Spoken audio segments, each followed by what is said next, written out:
Der LiveNet-Talk kommt heute aus dem Gate 44 aus Böckten.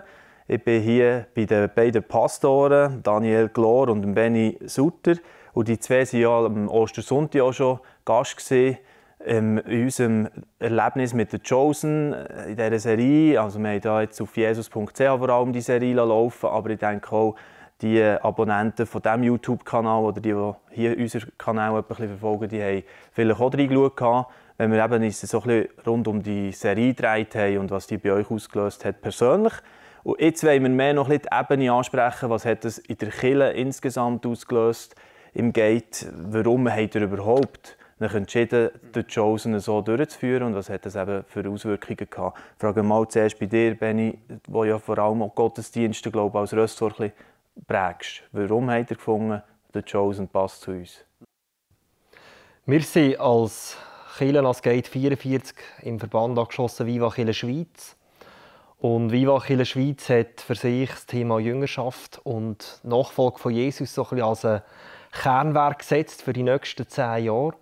Und das hat auch uns als Gate so ein bisschen bewegt, wie wird das Thema Nachfolge und Jüngerschaft auch ein Schwerpunkt bei uns. Und darum sind wir auf die Chosen gekommen. Bei den Chosen siehst du, wie Jesus eine Bewegung um sich schart. Und die Bewegung hat enorme Auswirkungen auf das Umfeld, wo sie sich darin bewegen. Und das ist bei uns so ein eine Grundsatzfrage. Wo haben wir als Kirche im 21. Jahrhundert noch den Gedanken, eine Bewegung zu sein, die Jesus nachfolgt? Und wo zu den Menschen geht, wo Jesus hingegangen ist, wo die knackigen und herausfordernden, aber auch ermutigenden Worte braucht, die Jesus gebraucht hat. Und wir möchten mehr von dem. Genau. Also Jüngerschaftsthema als das, was so ausschlaggebend ist, um zu sagen, komm, mit The Chosen hätten wir vielleicht ein Tool, wie wir das ein bisschen mehr leben, mehr aufzeigen und so. Und das hat sich bewährt, kann man sagen, gell? Daniel, du nickst schon. Gute Erfahrung gesehen jetzt hier vor Ostern. Ja, was zuerst auf Englisch ist rausgekommen, haben wir schon das Gefühl gehabt, ja, was kann man mit dem machen, aber das war einfach noch ein bisschen schwierig gewesen, natürlich. Und mit den deutschen Ausgaben und nachher auch mit dem Workbook von Campus, das ja mittlerweile die Staffel 2 auch schon abdeckt, das hat natürlich sehr in die Karten gespielt. Da haben wir überlegt, in welchem Rahmen könnte man das machen, in der Leitung darüber diskutiert und schnell einmal haben wir gemerkt, dass das passt auch in unser Setting, auch mit den Kleingruppen. Und dann haben wir das in Angriff genommen. Seit Anfangsjahr bis zu Ostern haben wir dann die 8 Episoden von der ersten Staffel miteinander angeschaut. Und habt ihr jetzt die Erfahrung gemacht, dass das bestimmte Altersstufen anspricht jetzt nur, oder vielleicht gewisse Segmente sozusagen, die auf so etwas eben abfahren und andere bleiben daheim und kannst nicht erreichen? Was sind dort eure Erfahrungen? Das Coole ist, wir haben die Erfahrung gemacht, dass es ein mega breites Publikum anspricht. Also wir haben vom Teenager bis zum Senior alles abdeckt. Ja, das ist für uns faszinierend. Es ist wirklich ein Tool, The Chosen, wo viele Zugang finden und viele auch irgendwo berührt werden. Ja, mega cool. Ja. Und das, was du einleitend so ein bisschen gesagt hast mit der Bewegung, das möchte ich gerne noch mal ein bisschen aufgreifen, weil das ist ja so der Challenge eigentlich für Kirche ganz allgemein im Moment. Weißt? Also wie hart können wir einfach über die klassischen Wege, wir machen irgendein Programm und irgendein Special und laden noch eine Rednerin oder keine Ahnung, ein Musical oder was man da für Sachen machen kann, dass die eben nicht mehr unbedingt das Alleinige sind, was zum Ziel führt, oder? Würdet ihr darauf sagen? Ja, also ich denke, auch The Chosen ist ja einfach, sagen wir mal, ein Tool unter vielen. Aber was mich sehr fasziniert an The Chosen ist die Faszination an Jesus. Und ich glaube, wenn wir uns als Kirche wünschen, dass Menschen, die ihn noch nicht kennen, von ihm begeistert dürfen werden, dann müssen wir zuerst begeistert sein. Und das ist das, was ich glaube, wenn du The Chosen schaust, du begegnest dem Jesus von Nazareth und der lässt dich nicht kalt. Und ich hoffe, dass der Jesus uns ganz neu entzündet als Christen, damit Menschen, die um uns herum leben, die wir mit ihnen zusammen arbeiten, die wir in der Nachbarschaft Beziehungen teilen, dass wir wie merkt, hey, das ist uns nicht einfach so eine Randerscheinung, sondern das ist einfach das Highlight für uns. Ja. Und ich denke, dann ist es gar nicht so entscheidend, was machst du als Kirche, welche Tools bietest du, sondern sie spüren ins Herz. Ja. Und das ist entscheidend. Ja, es geht auch bewusst so, auch mit den Fragen da im Workbook nicht irgendwie um theologische Inhalte oder Wahrheit, sondern es schaut so dorthin, was macht es mit mir persönlich, was hat mich berührt. Und das ist so eine andere Ebene, von die Leute mit auf einen Weg nehmen. Man redet plötzlich ganz natürlich darüber, was hat es bei mir ausgelöst oder was habe ich in dieser Art und Weise schon erlebt. Und das ist ja das, was wir uns eigentlich bei jedem Gottesdienst wünschen, natürlich, dass nach der Predigt auch noch darüber austauscht wird, was haben wir jetzt angesprochen. Und hier mit dem Kleingruppensetting, das wir immer haben, nachdem wir gemeinsam den Film angeschaut haben, ergibt sich das wie von selber. Und wir hoffen natürlich schon, jetzt ist das ein Quartal gewesen, dass die Gespräche über Jesus und was er in unserem Leben auslöst und wo wir ihm begegnen und was wir mit ihm erleben, dass das weitergeht.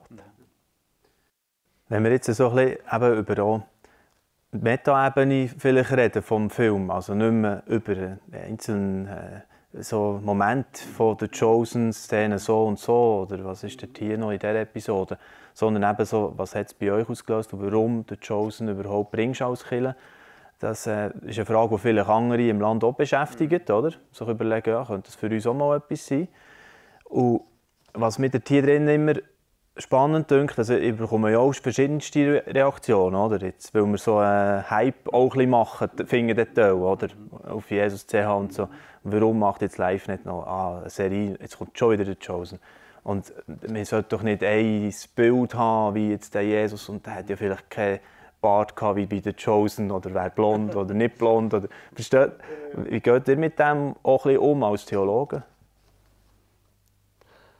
Also für mich ist der Chosen einfach eine Möglichkeit, wie ich Jesus auf eine ganz erfrischende Art und Weise kennenlernen kann.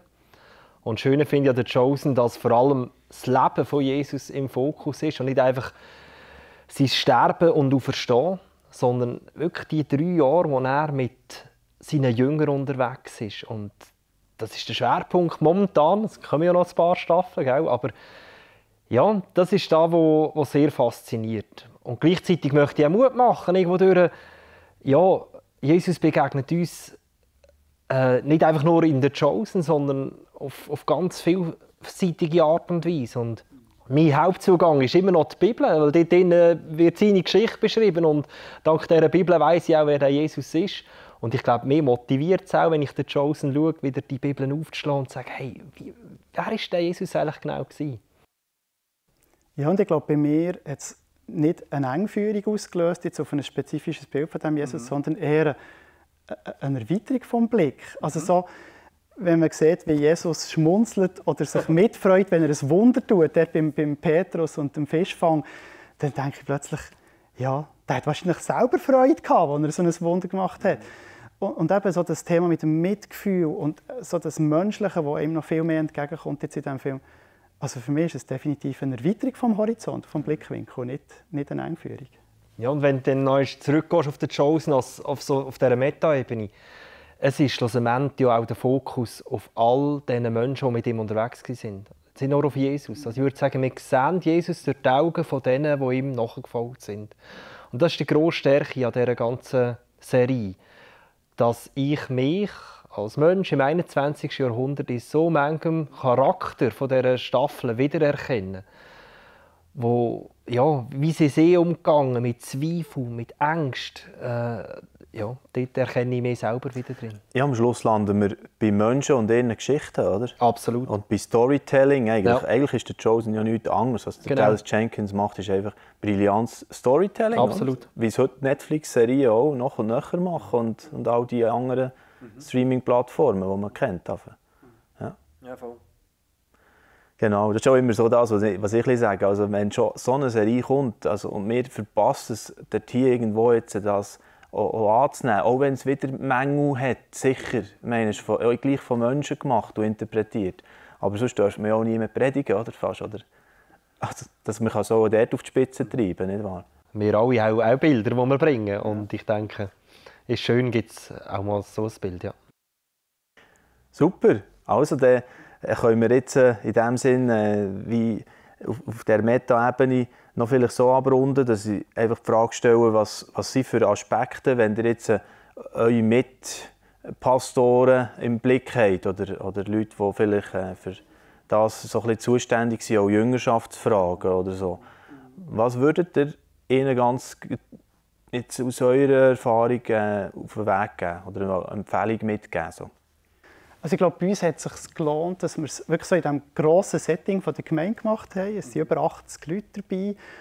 Und wir haben ja immer nachher ein Apéro gemacht, so einen Snack nach dem Film, eine kurze Begegnung mit allen Anwesenden und dann noch so ein Erlebnis in der Gruppe. Also nicht nur ein Gruppengespräch, sondern man hat einmal, das hat ja hier super Vorgaben in diesem Buch von Campus, einmal eine Schabbatfeier gemacht, wo man schön dekoriert hat und miteinander eine Schabbatliturgie gefeiert hat. Man hat miteinander mal Wein aus den Golanhöhen getrunken. Also man hat richtig so ein bisschen die Feste mitgemacht. Es hat mal Fischhäppchen gegeben, schon nach Fisch geschmeckt, wo die Leute hergekommen sind, damit man schon in den Fischzug reingenommen wurde. Und so das ganzheitliche Erlebnis, das kann man, glaube ich, im kleineren Rahmen nicht ganz gleich bieten. Das hat sich bei uns bewährt. Ja, ich denke, das ist eben wie «The Chosen» kannst du als Seminar umsetzen. Das ist sicher etwas. Und das andere, auf der Meta-Ebene denke ich, es ist lässig für uns als Pastoren oder Leiter, einfach den Fokus immer wieder auf das zu richten, die Faszination an Jesus zu wecken. Ich glaube, es geht nicht darum, dass wir selber das Rahmenprogramm immer mehr ausbauen und noch mehr anbieten, sondern ganz schlicht und einfach lernen, auf den hinzuweisen, der so eine Sprengkraft hat, wo ich das Gefühl habe, dem so kannst du nicht ausweichen. Also vielleicht auch ein bisschen als Prävention, dass du nicht irgendwo in anderen Themen die verlierst, von moralisch, politisch oder keine Ahnung, was könnte ja dann rum. Ja, voll. Höre ich das richtig aus? Auch? Ja, ich glaube, es ist wirklich so ein Zentrieren auf das, was wirklich darauf ankommt. Und auch eine Gelassenheit entwickeln, dass man in anderen Fragen auch eine Breite hat und ein Pro und ein Kontra, und das ist okay. Aber ich glaube, es ist cool, sich als Christen wieder auf das zu fokussieren, wo unsere Mitte ist. Und das ist das Zentrale. Ja, also was will man da jetzt noch sagen, oder? Also als Schlusswort, ich glaube, da haben wir alle, auch, die jetzt da mitgehört haben, mit an Bord, die das könnten auch völlig nachvollziehen und für sich wahrscheinlich auch sehr ähnlich sehen. Und merci vielmals euch beiden, dass wir noch einmal ein bisschen dürfen erfahren, wie ihr da als Gemeinde auch jetzt Erfahrung gemacht habt mit der Chosen, der Kampagne vor Ostern. Und vielleicht das nächste, das dann wieder kommt. Ihr könnt gerne auf unserer Webseite auch noch genauer informieren. Wir haben ein Dossier zu der Chosen oder auch den Link zu diesem Buch. Das tun wir gerne in Video beschreiben. Dann könnt ihr einmal schauen, was ist das Workbook, das der Daniel vorher in die Kamera gezeigt hat. Und könnt euch da noch genauer informieren. Es gibt überall sowieso schon Ressourcen zu der Chosen. Wenn ihr da einsteigen wollt, ist das, glaube ich, nicht allzu schwer. Genau. Merci vielmals für euer Interesse und bis gleich wieder. Dieses Video ist nur möglich dank freiwilliger Unterstützung der Community. Unser Ziel ist es, täglich ein neues Video zu veröffentlichen. Um dieses Ziel zu erreichen, suchen wir 365 Videopartner, die uns mit je 150 Franken pro Jahr unterstützen. Als Videopartner trägst du direkt dazu bei, dass noch mehr Menschen das Evangelium hören und im Glauben ermutigt werden. Melde dich jetzt als Videopartner an unter www.livenet.ch/Videopartner.